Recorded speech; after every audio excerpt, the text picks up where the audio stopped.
আসসালামু আলাইকুম নমস্কাৰ। আজি প্ৰায় এক দুই সপ্তাহ আগতে চৰ অঞ্চলৰ কৃষক ৰাইজৰ কাৰণে অসম চৰকাৰৰ ফালৰ পৰা কৃষি অফিচৰ জৰিয়তে বিনামূলীয়াকৈ বাদামৰ গুটি দিয়া হৈছে, বাদাম দিয়া হৈছে যাতে কৃষকে খেতি কৰিব পাৰে। চাওক, এয়াই হৈছে চৰকাৰৰ ফালৰ পৰা খেতিয়কৰ কাৰণে বিনামূল্য বীজ বাদাম। এই বাদামটো আপোনালোকে ভালদৰে চাব। 100ৰ ভিতৰত 80% বাদামৰ ভিতৰত গুটি নাই, মিছ। চাওক, ভালকে চাব, বেছিভাগ মিছ। এইবোৰ বাদাম কোনো কিনি নাখায়।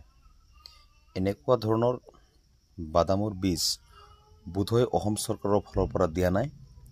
কৃষিজীৱী অফিচৰ পৰা কোনো দুষ্কৃতিকাৰীয়ে সেই টকাৰে নিম্ন পদৰ বাদামখিনি মাৰ্কেটৰ পৰা কিনি কৃষকক খেতি কৰিবলৈ বিনামূলীয়া হিচাপে দিছে।